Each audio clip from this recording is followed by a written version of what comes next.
What's up, Jets fans? Jets, here we go. Victory Day. We have our first victory of the year. What's happening, everybody? This is Green Bean, and welcome to episode 80.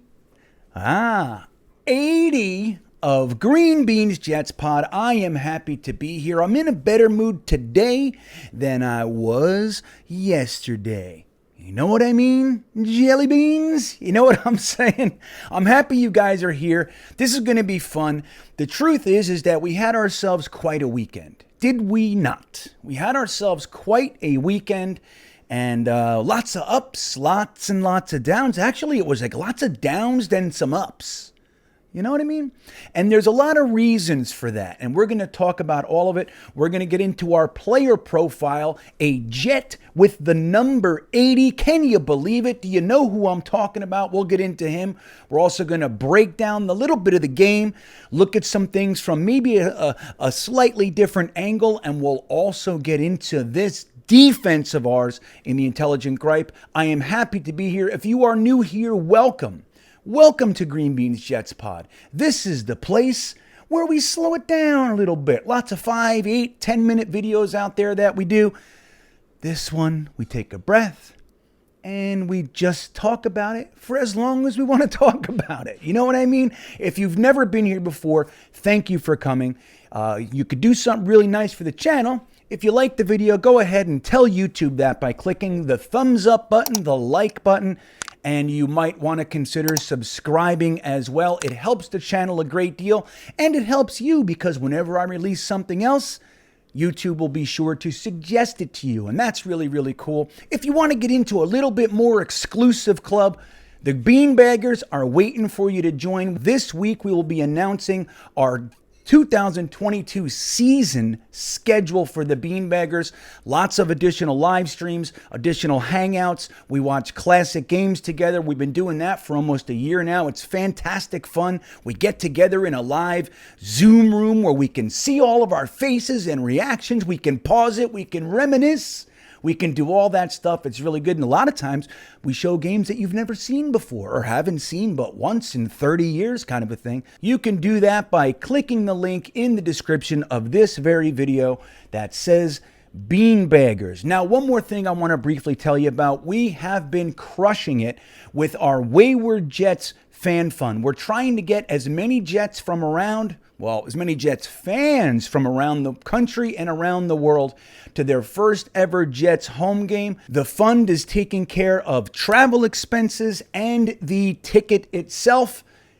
And we can only do that if you guys donate to the fund. So many of you have already done it, and we're so grateful. Some people are donating tickets. Some are donating a few dollars. We had a massive donation just this week from Ab Lab Studios, $500. Can you believe it? That literally takes care of Jonathan from Albuquerque almost entirely. Almost. We need a little bit more. But that was a serious chunk. So thank you to Ab Lab Studios. Thank you to everybody else who's decided to donate. If you'd like to do that, the link is in the description. I think next up we have someone from Chicago area. Yes, Chris Bradigan is up next. And then from there, it's some folks from Missouri. Yeah, this is great. They've never been to a Jets game before. So we want to try to get them there. Help us out. Click the link. Donate to the GoFundMe. So guys, we won. We won a game. Are you happy? One of the things I said when we were live streaming, right at the very beginning, before the game even started, I said, you know what I don't want to see? I don't want to see an atrocious showing by the starters, and then we win the game with our fourth stringers, and we try to paint it as if it's a huge positive story. Like, yay! It's kind of what happened. So now our second strings looked really good, and some of our starters looked really good. So we have, it's a mixed bag. It's a mixed bag. And we're going to get into that game in some detail. But first, I want to talk about the player profile for episode 80. It's Wayne Chrebet. Now, I didn't think it would be. Honestly, of course, I'm going to mention Wayne Chrebet when we do this player profile because he's the best, right? We love Wayne Chrebet. And if we're going to talk about number 80, we're going to talk about Wayne.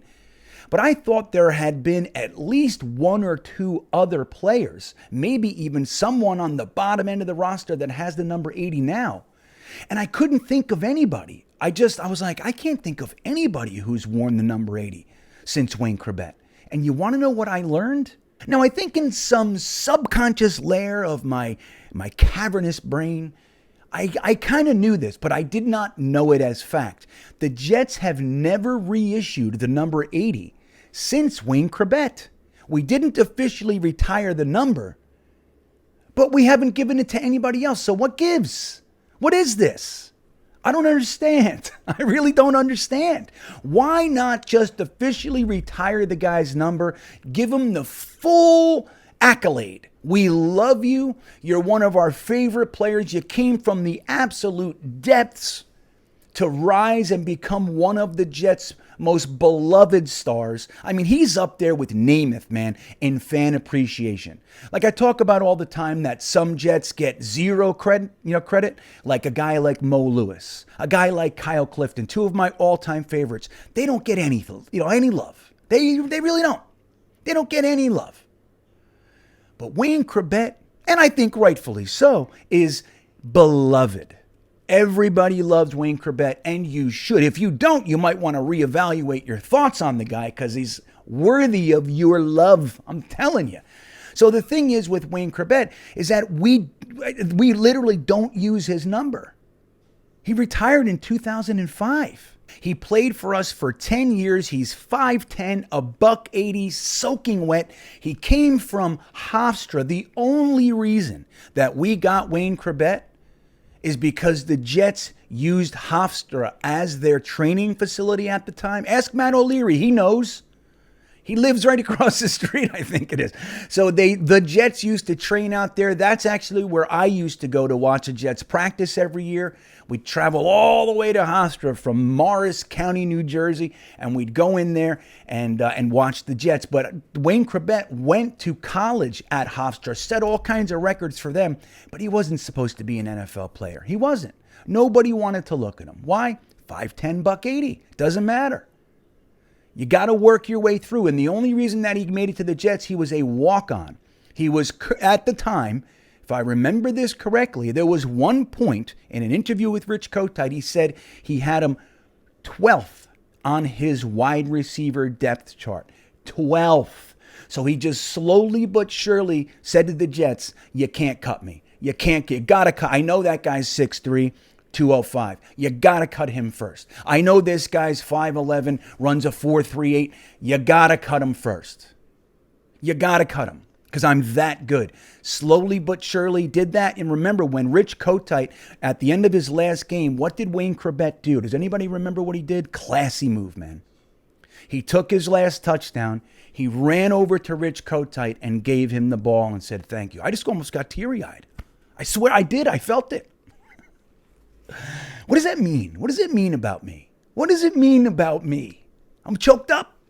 I'm all choked up over Wayne giving Rich Kotite the damn ball. And look, when you talk about Rich Kotite, there's all kinds of negative stuff we could throw at him. All sorts of negative things. But the one thing we have to credit him with is the ability to give Wayne Chrebet that real shot. I think most coaches probably would have seen him catch a couple balls and said, yeah, that's all great. This is your one, spot in the sun. You wore a Jets helmet or you wore a Niners helmet or you wore a Bears helmet or whatever it is, and you're just going to go. Rich Kotite kept him on the roster, let him battle all the way up, playing the last 4 minutes of the preseason game and that sort of stuff. And to make the roster, use him in the offense, and watch him flourish, that's Rich Kotite. Didn't give us much. He gave us Wayne Chrebet. Okay? So, hey, Rich, there you go. I used to wear a shirt that said, Ditch Rich. It had his face on it. Kind of a caricature. Rich has got a caricature-able face. Okay? Caricaturable face. If you think about it, Rich, you can do things with that face. So, Rich Kotite, if you're out there, thank you for Wayne Chrebet. Wayne Chrebet, his stats look like this.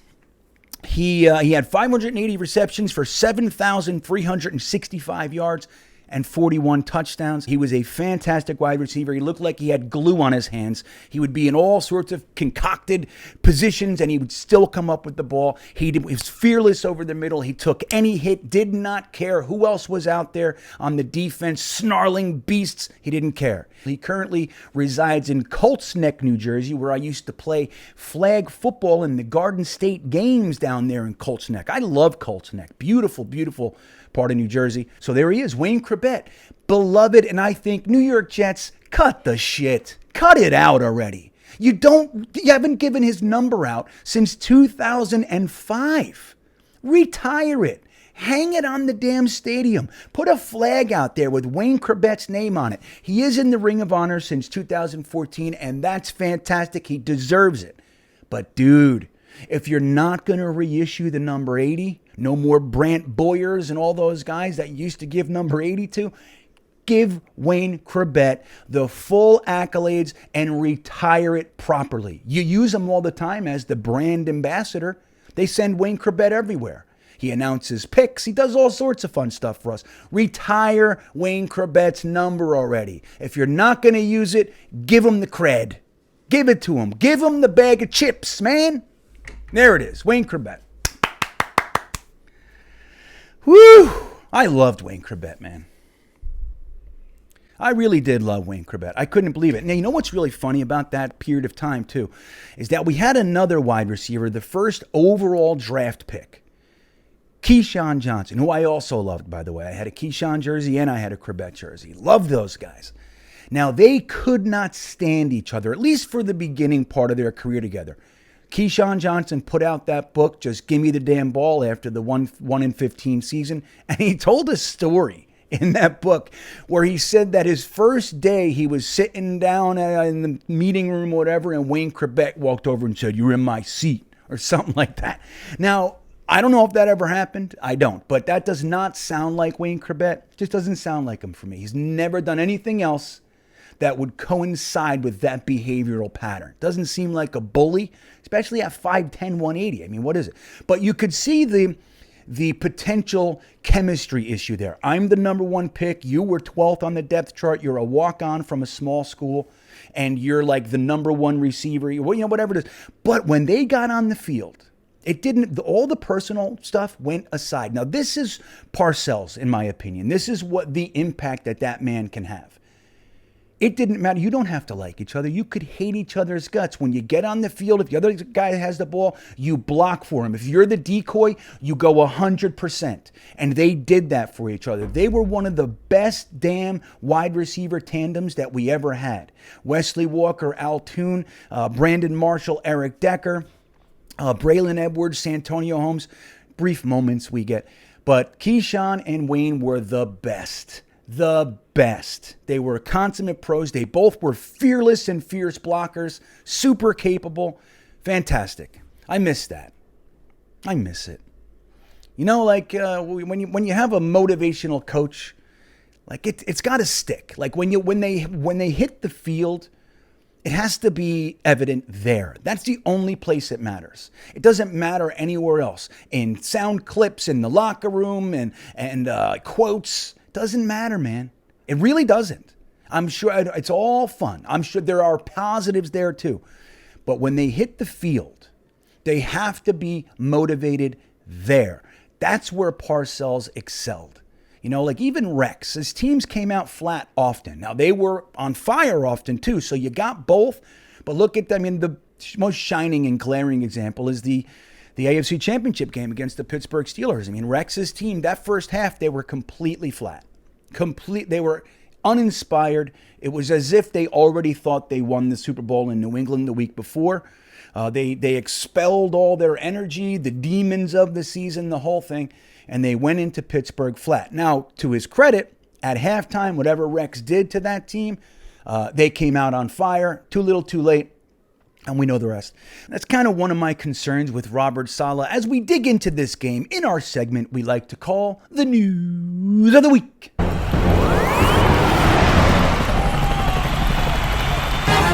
So the Jets played the Philadelphia Eagles down in Philadelphia this week, and we know the deal. Most of us have watched it. If you haven't watched it, You should, because it is a fun game, and if you like the evaluation process as much as I do. Lots of the fans I talk to, we enjoy that. If you enjoy that in any capacity, don't look at the some of the storylines coming out that Zach looked bad and just watch the rest of the game, because you do get to see a lot of really interesting stuff from the fringe guys and from roster bubble guys and even some young guys. You get to see a lot, and it's a good game for that.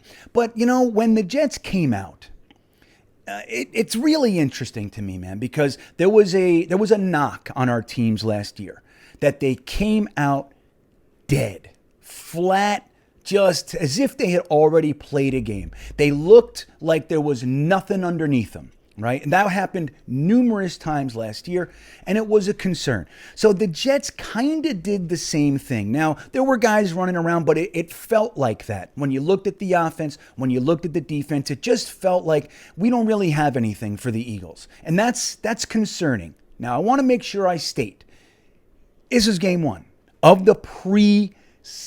So the Jets are not going to be showing anything, at least anything deep in the bag of tricks, right? They're not. But you want them to at least be able to, in their base schemes, you want them to at least be able to compete. And it looked for a moment like we don't have it.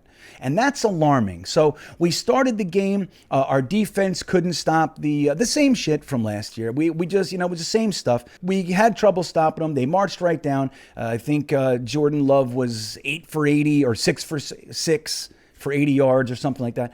Perfect a preseason for him. So it's kind of tough to chalk it down to a preseason game when you're seeing what you watched 17 games of last year, for the most part, right? You want the team to come out and at least look different. There was a major influx of talent this offseason. In the last 2 years of Saleh's tenure, he's had 5 first-round picks. That's not everybody gets that. 5 first-round picks is a lot. So you want to see a major uptick in the juice, right? You want to see the juice. And sad to say, we didn't do that. Now, one of the places that we saw some of the juice was on a pretty bad play, guys. And it was Quincy Williams. Why can't I do that? That's gotta go already. It's been a whole year of this guy. Quincy Williams.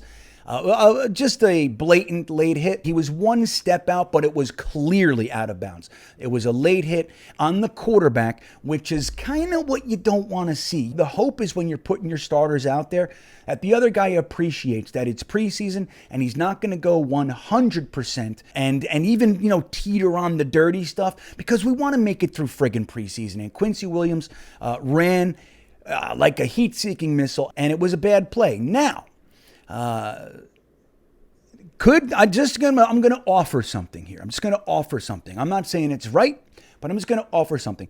Could that have been a result of the piss and vinegar that has been bubbling inside our defense since the Eagles literally laughed at us on the field last year? Now, it could be some. I'm not saying you should still do a late hit, but a guy like Quincy Williams, seeing him go balls to the wall, it could be a result of that. The Jets were mad last year. Remember, C.J. Mosley went out and complained about it live. He said, this is the most blatant disrespect I've ever seen. And they were probably upset about it. So I could see that going on. You don't want to see players teetering on that dirty stuff. We saw it a lot against Zach last year, and we can't complain about it. And, if we're going to do it, that's always been my opinion. If you're going to you live by the sword, fine, but expect to die by the sword. That's great. Now, maybe you make it all the way to the Super Bowl by the sword. I don't know. But if you're going to do one, you can't complain about the other. That's not for me to say. You got some defensive guys, they're mean, they're aggressive, like the Greg Williams types, and obviously the Rex types, the older guys, the Rex's dad, all those guys. Like they weren't dirty per se, but they could be called dirty, but they were just overly aggressive at times. And that's fine if you're going to do that, but then you can't complain about it on the other end. Now, I'm going to offer something else. And this is just me thinking, because it's us. It's just you and me. We're just hanging out. All right? We're just hanging out. We're just talking. I'm just going to throw an idea out there. When Zach Wilson went down, I didn't say it out loud during the during the live stream. I didn't because I was afraid to say it.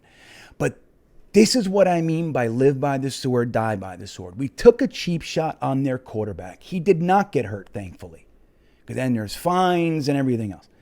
But then our quarterback runs and he gets hurt in the same game a few minutes later. You know what I'm saying? Live by the sword, die by the sword. And I'm spooked by stuff like that. I'm a very superstitious Jets fan. I flip my hat around. I do all sorts of stuff. I've even been known to take jerseys off and put on other ones. I've turned jerseys inside out and changed my shoes, all sorts of stupid stuff. But I don't know. I feel like there's something to it. If we all do it, if we all changed our shoes right now, maybe. I mean, Matt O'Leary, second time I'm mentioning you, Matt. Hello. Matt O'Leary, he sits in the same chair. He has the same spot and everything. He hates leaving because he knows that if he doesn't sit in the chair, something bad's going to happen. And I understand that. Like I'm with that. So again, when you play like that, you have to be ready for it to happen on our end. And I don't like it. I don't like that, particularly in preseason. If a lot of the older guys, if you remember when Chad Pennington went down in the Giants game, just an egregious late hit. The guy picked him up on the. He was like a third stringer. He ended up being cut. Just some fringe bubble roster guy picked Zach up and slammed him on the ground, broke his wrist, and we lost Zach for the whole season. Now we thought that was going to happen with our quarterback this year. And I'm going to say this, all right, to everybody out there. I'm just going to say it. We were flooded as Jets fans with terrible news, whether it was our beat writers, whether it was Leger Douzable, all the doctors that decided to chime in. It's an ACL. What I'm hearing from my experts is that it's most likely an ACL. And this is the thing, man. It wasn't. But you've already flooded us with it, so the reaction is there. So it might as well have been. Shit, we already had Jets fans in solution mode. What do we do? What would it cost to trade for Jimmy G? Can Flacco really do it? Blah, blah, blah, blah, blah, blah. And I got on that one. I talked about, maybe Vinny Testaverde came in for Glenn Foley. Bill Parcells loved Glenn Foley from Boston U, remember? Glenn Foley looked like the goods. He got hurt. It looked like our season was over. Here comes old and tired Vinny Testaverde, the well-traveled journeyman who had never achieved his first overall pick status. And great. And what happened? You know what I mean? So I was just saying, hey, it's possible. It's possible. But the thing is it wasn't accurate. Now, I understand if people are going to say, here are the options. But it was put out to us as if it was fact. Fact. That's the way it was. Robbie Sabo of JetX put out a fantastic tweet calling some people out and said, this is the problem. This is the problem with you guys and your speculation.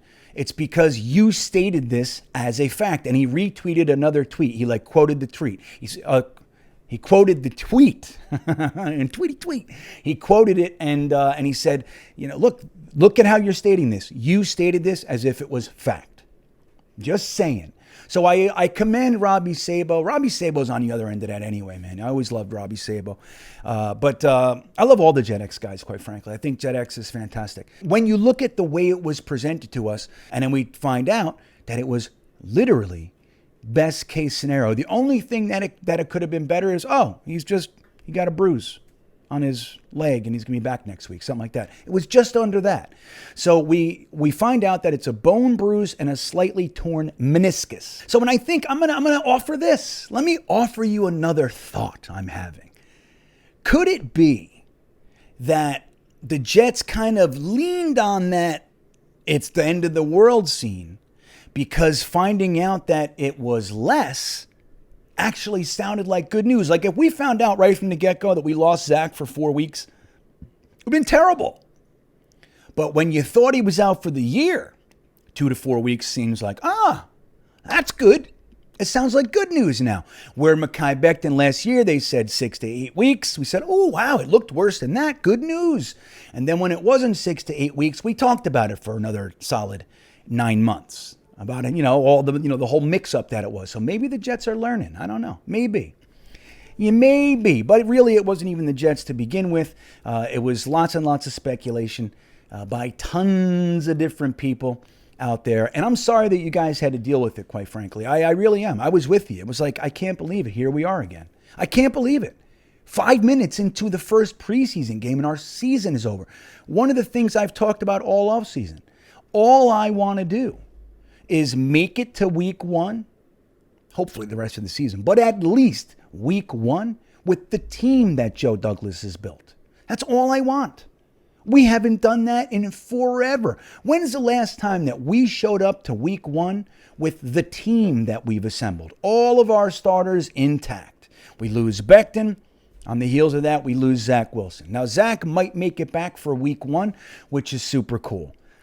But if he hasn't played at all, I'd kind of hate to see him, take off the bandages, so to speak, and run into the Ravens game. I don't know if that's smart. He needs at least a week of practice. You have to have it, in my opinion.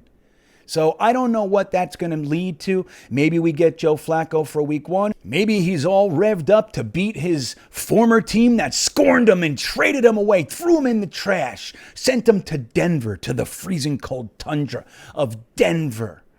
And then they drafted a quarterback and he had to get questions like, are you here to train the next guy? And he said, no, I'm here to start, damn it. And everybody said, oh, listen to him. He's the biggest ass in the world. He had to deal with all that because of these bastards. So maybe we get Joe Flacco, who's amped up beyond belief. Maybe he throws for 426 and 4 TDs en route to a victory. And then we have a quarterback controversy. Wouldn't that be nice? Wouldn't that be good?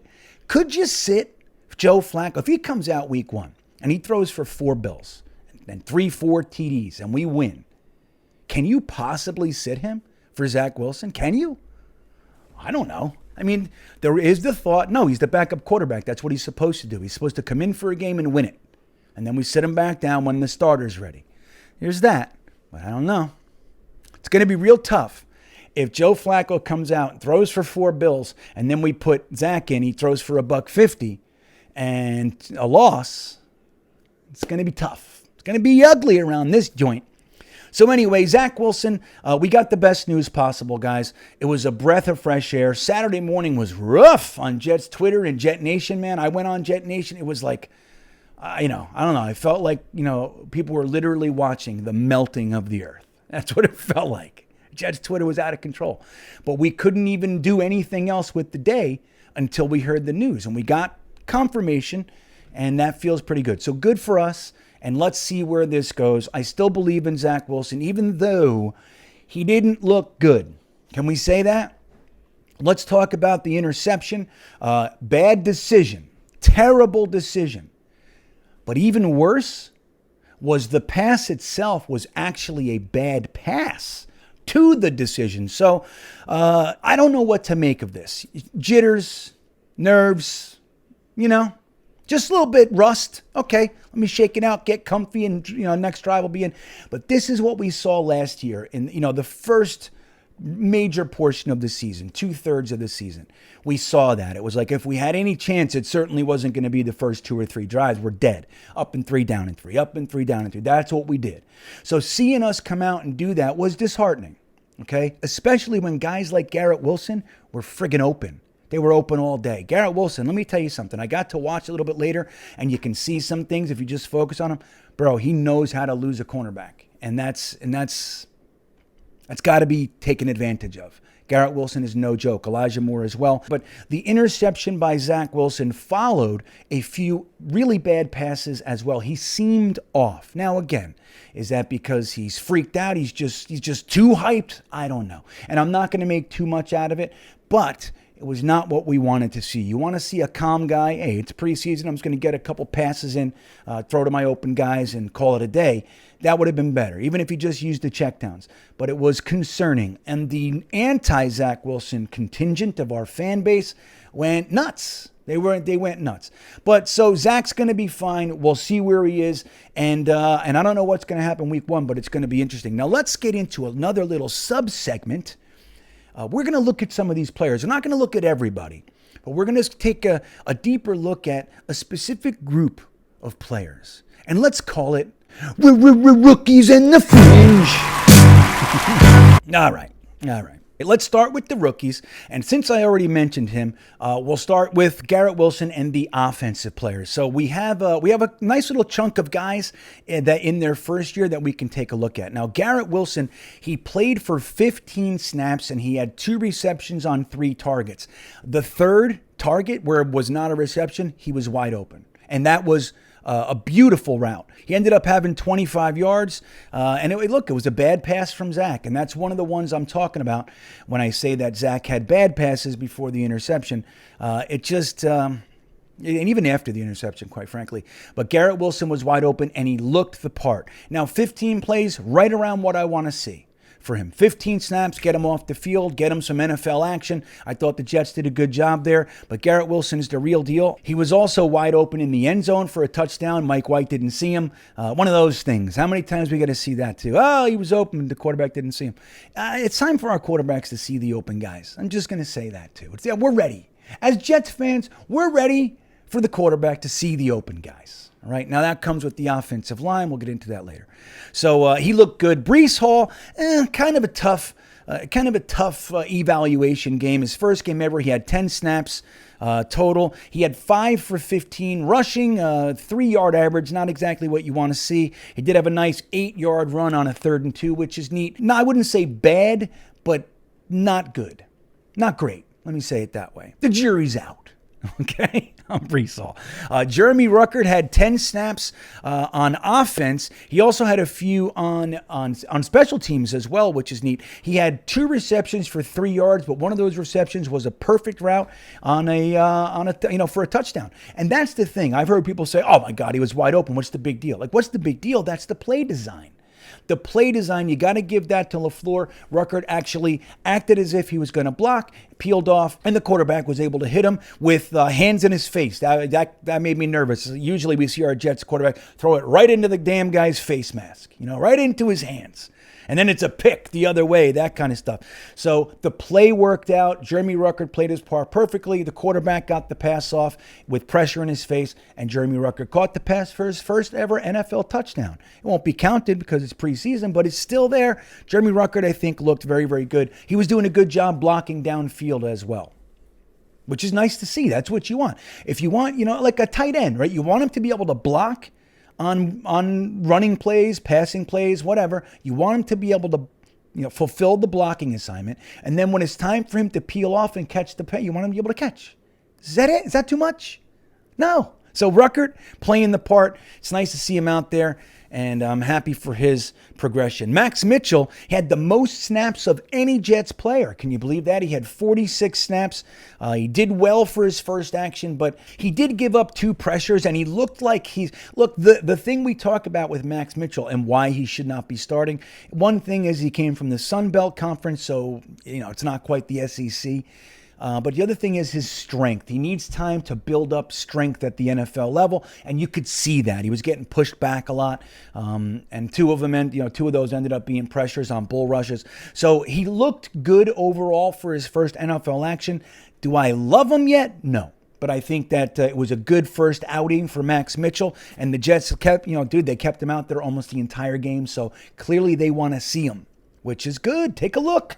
Take a look, man. Get it in. Zonovan Bam Knight, kind of an up and down running game. He had 6 carries for 13 yards, but he had that touchdown with Dan Feeney pushing him in, a little bit of help. But Zonovan Knight also, he didn't go down, man. He had arms around him. He kept his legs chugging, just like we teach the 9-year-olds, right? Chug your leg, keep your legs moving, keep your legs moving. Lots of great things can happen when you keep your legs moving.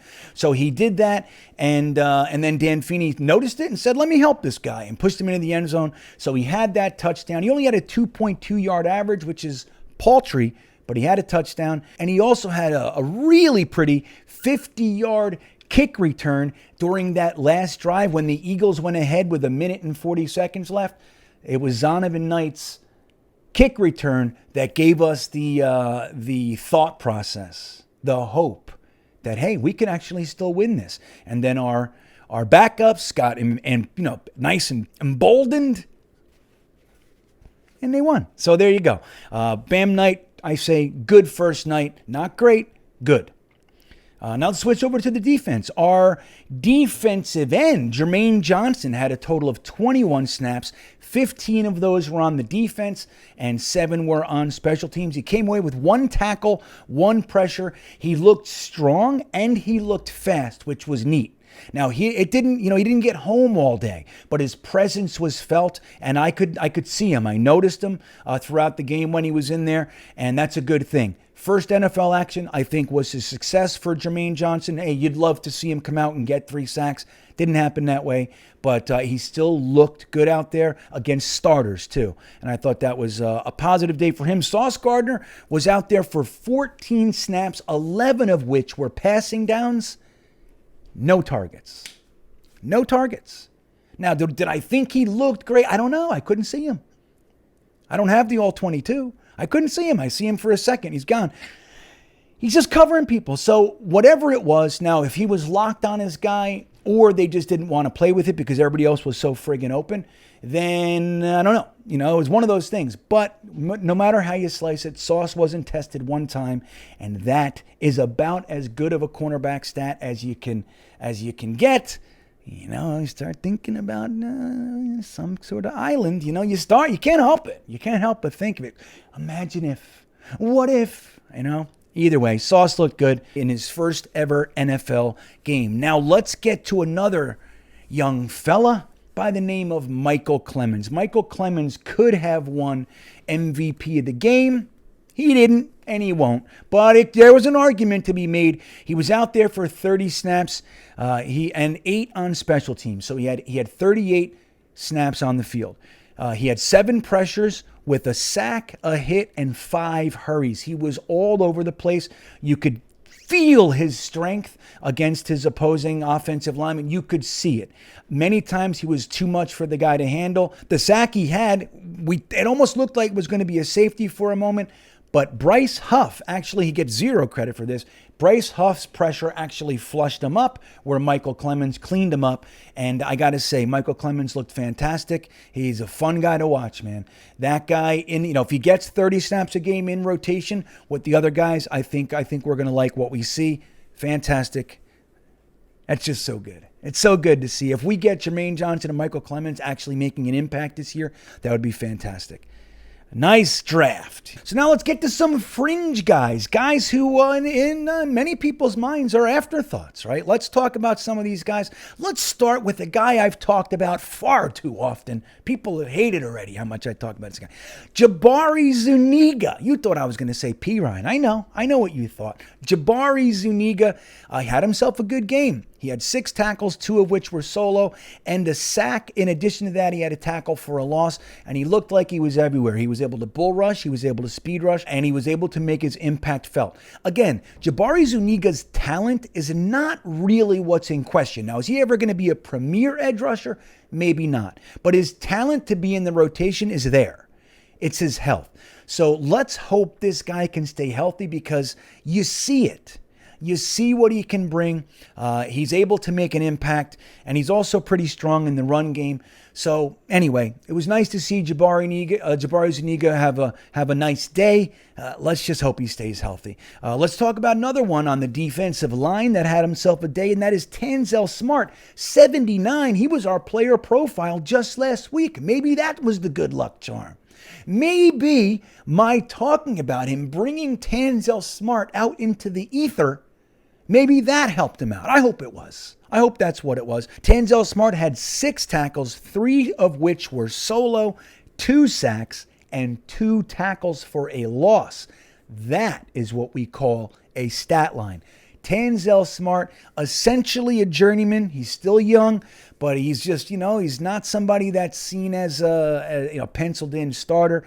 He's a guy fighting for a roster spot, and he fought. Tanzel Smart had a good game. Delshon Phillips, who had a pick in the green and white scrimmage, and he looked bad in coverage. He didn't look very good in coverage, but he still came away with an interesting stat line, which was 7 tackles, 5 of which were solo. 7 tackles, 5 solo. It's not a bad game. I think it's kind of skewed because I think those tackles, and I haven't been able to rewatch it and focus on him, but I think those tackles were kind of maybe because he gave up the pass. That's what I'm thinking. The old Ray Mickensitis, one of those things. So either way, he got himself some tackles, and he looked good on that end of the spectrum. And look, he's making a case to make the roster as well. Let's talk about Rashad Wildgoose. 5 tackles, 4 solo. I believe he even had a pass defensed as well. So, hey, Wildgoose might make the roster. Safety is kind of an interesting area for us. And let's see if good old Wildgoose can make the team, because who doesn't want to say Wildgoose every so often, huh? Right? You want to say Wild Goose. Now, Denzel Mims. Let's talk about Denzel Mims. Denzel Mims was absolutely making a case that he needs to be a part of this offense. He had 2 receptions for 25 yards on 5 targets. The other 2 passes that he didn't catch were terrible passes, but then he had the damn drop. He had a drop followed by the play previous. He had a penalty. So this is the thing. He's got to shake that off. His talent's clearly there. His yak is clearly there. Everything's there. His hands are there. But the drop does not help. And that's, I saw Jets fans in the chat saying right there, Denzel Mims needs to be cut. I wouldn't go that far. I think he had himself a good game, and with some unfortunate moments. What do you think? Okay, we got to watch him more. The talent's there, man. So I don't know, but it's really unfortunate, and it's kind of disheartening to see that, because if he would have just brought that in, 3 receptions for 35 yards or whatever, would have been a nice stat line to come out of the game with. Instead, he's 2 for 5 with a drop and a penalty. Now let's talk about another guy, Irvin Charles. With all due respect to Irvin Charles, I know some guys love him. He's one of those guys a lot of people thought could have been a much higher draft pick. He sucks. I'm just going to say that. Hey, come back week 2 and play well, but he looked lost out there. The touchdown that he dropped was painful. They showed the Eagles sideline. They were laughing at him. The whole thing. We don't want that stuff around. He had a couple opportunities. He did not make good on any of them. Nerves, first game, okay. But it is what it is. You got to control the ball all the way. He did have 2 feet down. He had possession, but he dropped it. So that was sad to see. Kenny Yeboah had 1 reception for 2 yards. Not much to talk about with Kenny Yeboah. He also blocked okay downfield, but nothing really too much for him. Didn't get all that much playing time. Bryce Huff didn't get credit for much, but he had a series of pressures, and 2 of the sacks, one by Clemens and one by Tanzel Smart, were direct derivatives of Bryce Huff's pressure. So he comes away with a goose egg on the stat line, but his presence was felt, and I think Bryce Huff did more than enough to show the Jets coaches that they still like him. Wherever he was on the list, on the depth chart, he's still right where he was, if not a tick higher, because it was his pressure. It's cleaning up the play is obviously very important, but it's the guy who gets you there that also has value. Now let's talk about Bradlee Anae, a guy I've said I really like and I'd love to see, make a case to make the roster.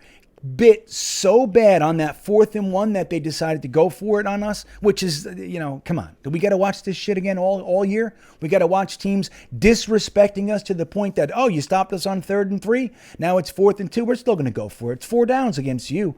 We can't do that. We got to shut that down from the get-go. The Eagles did it. They remembered it from last year, and guess what? It was successful. 4th and 1, Bradlee Anae bit so hard on the fake, it was painful. Now, maybe his responsibility was running back. There was supposed to be somebody else back there to get the quarterback. I don't know what the defensive call was, but I can tell you, sucked. All right, so it doesn't look good for Bradlee Anae. Not a good start. Lawrence Cager, man, Lawrence Cager making a case. Again, nobody's talking about his talent being an issue. Nobody. He's got the height, he's got the speed, he's got the hands. He gained weight to play a different position, tight end. So the work ethic's there. The motivation's there. All the stuff's there. With him, it's his health. So we got to see if he can stay healthy to even have him in the conversation to overtake Yeboah or Wesco or any of those guys. Practice squad? Sure. Keep him on your practice squad all year and see if he can stay healthy there. If he gets dinged up on the practice squad, you already know, and you can let him go. But good showing, man. He had 2 receptions for 40 yards, but he looked good. One of those was all him, man. All him. So I think it was a 20-yard scamper, let's call it. Rashard Davis looked pretty good too. He had really nice focus on a tipped pass on that final drive. That was him. The pass flew in the air.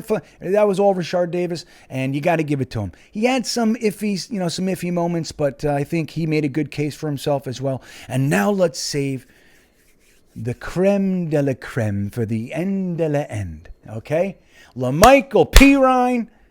10 rushes, 51 yards, 5.1 yard average. He had a beautiful 14-yard run. The only problem with it is that we needed 15 yards. We needed 15 yards for the first. But LaMichael Pirine made some very good decisions in his running. He chose to forego the hole. He saw the defense collapsing and cut it right to the outside. He made about 12 yards on that one as well. LaMichael Pirine showed everybody what he is. He's not Barry Sanders, okay? That's not who he is. He is a consistent running back, soft hands, good in the passing game, above average blocker, consistent running back, and if given the moment, can break one. So he had a 5.1 yard average. So LaMichael Pirine made a case for himself, man. I think it was good to see, and I'm happy that you guys finally get to see it because his rookie year, nobody remembers a single play. And he looked good then too, when given the opportunity. But I'd like to see LaMichael Pirine be our third. That's my argument for him. He's a good third back. That's what I'd like to say. And that is the end of the rookies and the fringe. So look, you had other guys in there doing some stuff. Jamien Sherwood had himself a good game. He did have 7 tackles, 3 solo. He got beat pretty bad in coverage at times, though, and that's a concern. Quincy Williams, obviously, he had the late hit, but he did have 3 solo tackles and a sack in addition to that. So Quincy Williams had a good game. It's just tainted, and it's terrible to see. It's terrible to see with him. Quinnen Williams also looked really strong. He looked a little bit faster than maybe we're used to seeing him. Didn't catch him. Had no stats, but he had a few pressures, and you could see it. He was beating his guy consistently in the middle, and it looks good for Quinnen Williams. That was a nice first outing for him. He looked like he was ready. It looks like he's ready to do something. Quan Alexander had 2 tackles. Nasruddin had 3 tackles. Solomon Thomas had 2 tackles with a solo. So there was lots of stuff to look at. Again, if you didn't see the game and you're thinking, oh, it's terrible, watch it. If you like anything, a second string on, you're going to enjoy it. There's lots to see and do. Plenty of fun for all. It's a good watch. But I want to talk about one concerning aspect of this friggin' team of ours, and we're going to do that in the Intelligent Gripe. Our defense, man. Our defense. Now, last year we had a couple key issues. Now, one was injuries, right? Yeah, and you have to give that to Ulbricht and Saleh for that matter. You got to give it to them. They lost every single free agent that they brought on to bolster the defense. By the end of game 1, they were all gone. Vinnie Curry, Ronald Blair, Carl Lawson, and LaMarcus Joyner, Rashard Davis, they were all gone. Every single one of them were gone. All 4 of them were gone before game 1. LaMarcus Joyner, we got at least 10 minutes of, and then he was gone. So you have to give that to Ulbricht. That said, I think the main issue with our defense is we play a soft zone, so we're given lots of space. Now, when you draft a guy like a Sauce Gardner, putting him in space, I think, is borderline criminal. It really is. He has lockdown capabilities. Giving his receiver an opportunity to undercut him and get to a soft spot in the zone is tragic to see. Now, it didn't happen this game, particularly on Sauce Gardner, but it happened to everybody else. Now, Bryce Hall, not only was he playing the soft zone, so he was out of position, but on the touchdown, Bryce Hall got completely spun. Not a good play for Bryce Hall, but overall, it looks as though the Jets are going to have difficulties stopping the screens, the tight ends, and the short flares to the outside. They're going to have difficulties stopping that again. And it's painful. It's painful to watch us repeat the same thing. Now, I'm going to say a couple of things. One is, my hope is that Robert Saleh is not so stubborn to link himself to what he said numerous times last year. It's not the scheme. It's not the scheme. It's not the scheme. It's not the scheme. He said it over and over and over again. If we've added this much talent, we added Jordan Whitehead. We had Quan Alexander recently. We added Jermaine Johnson, Michael Clemens. We're getting Carl Lawson back. Sauce Gardner, DJ Reed. Like if we add all these guys and it's the same issue, here's my thought. It's the scheme. Okay? Now, I'm not a defensive coach. Actually, I am a defensive coach. But again, 9, 10, 11-year-old, it's different. It's a different level, man. All right, so I'm not the guy to dissect it to its microscopic degree. That's not me. At the same time, I know football, okay? And you can watch certain things happening all day. Now, the Eagles, they did this to us last year. It's the same way that they beat us last year. They scored, I think it was 33-18 last year. So they put 33 points on the board doing exactly that. There are soft spots all over the damn defense. Sometimes you'll see 2 and 3 guys covering one guy and another guy completely wide open. So there are issues here. And if our defensive guy, Jeff Ulbrich, can't figure that out, then Robert Saleh has to come in and make some changes. That's the only thing I hope. Now, Robert Saleh, to his credit, wants to give his coordinators the ability to actually run their side of the ball. And he wants to be the head coach managing the whole. I love it. I support it. I applaud it. I love Robert Saleh being the head coach. But as the head coach, you need to be able to sit down with your coordinator and say, dude, it's not working. We have to figure this out. Now, here's what I'm going to say. All the negatives aside, because it looked just like last year's defense and even uninspired, like I said earlier. But here's what I'm going to say. Could it be, okay, you ready for this? Could it be that Robert Saleh knows that everybody knows what the Jets' defense is? Can't stop the screens, can't stop little wheel routes, can't stop the tight ends coming out after their block. Can't do it. It's not what we are. We suck. He knows that. And he's going to use that all preseason. And then we're going to see the upgraded defense week 1 against the Ravens and completely spin their heads around. Could it be? Could it be, Jets fans? That's what at this point, I'm going to do it. I am going to believe it. I'm making the choice to believe it, support it, and go with it. I'm not allowing myself to be upset for one more preseason snap on defense. Nope. Because I now know what the Jets are doing. I know it. Robert Saleh is playing chess, and he already knows what the entire NFL thinks his defense is going to look like. They watched it all last year. They know what Jeff Ulbrich's calls are going to be. They're going to have 3 preseason games to see it following the same blueprint as last year, and then we're going to come out week 1 with our actual defense. We're just getting guys playing time right now. That's all we're doing.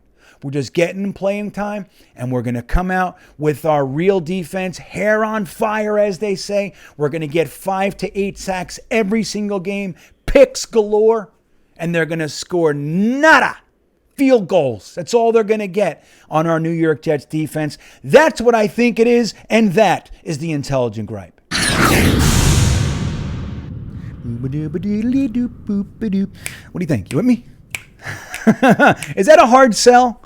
Is that a hard sell? I don't know. It's a hard sell over here too. I get it. But I'm going to do it, right? What else I got to do? What else am I going to do out here? Right? What else do I have to do? So I'm going to believe it. They're just getting their guys the playing time. They don't necessarily have to see them, playing the full defense. Same thing on offense. You did see some nifty plays. You saw Garrett Wilson moved around. The receivers were all over the place. Remember like last year we were upset that, Elijah Moore was played outside? We saw that stuff with Garrett Wilson again. He was outside, inside. They even had him on the line. So interesting stuff. Interesting stuff, moving the wide receivers around. And I expect that this season. But it's I don't think, even with seeing a couple of those alignments, we're not seeing the real deal. Now, we know that preseason is generally vanilla. But again, my thoughts are that this year, it's even more so. It's even more so. There's too much talent on this defense to be unable to stop screens. Can't do it. Cannot do it. Oh, by the way, I didn't mention this. Nathan Shepard on that second touchdown got blown so far off the ball. It was. I don't even know what to think about it. Okay, and Will Parks bit so hard. So anyway, it's just when you look at the defense and the way that they're lined up, you can see it from the start where the gaps are. You can just see it. So I can't go into this season believing that it's going to be the same thing. And I'm going to fly high when I see the real Jets defense coming up. It's going to be great. It's going to be great. Now, the only thing we have to see is whether or not Zach can make it back. In my opinion, you should not look if he doesn't have a complete week of healthy knee practice, then he does not start week 1. That's my thought. Give Flacco all the first team reps and let's go from there. We got a new little backup quarterback battle. Look, they chose to pay Mike White this year, but this Streveler guy looked good. He looked decisive. He showed his legs. I mean, he looked pretty good. He really did. Now, we know who he's playing with. He's not Troy Taylor. We're not doing that. We're not doing Brett Ratliff with him. We're not doing Trudeau. But we did look good for what he was doing. And he looked more decisive than Mike White. So maybe, just maybe, there's something a little bit later on with quarterbacks going down. Maybe you can trade Mike White for a 6th or something like that and keep Streveler. I don't know. But it's interesting to watch. It's one of the battles I'll be keeping my eyes on. But in my opinion, you should be giving Flacco every single starting rep from here on out. From here on out, he should get all of them. And if he needs to go in and play week 1, be thankful it's against his former team and he's going to be a man on fire. Hopefully, it could be a man in a shell. Why'd they kick me away?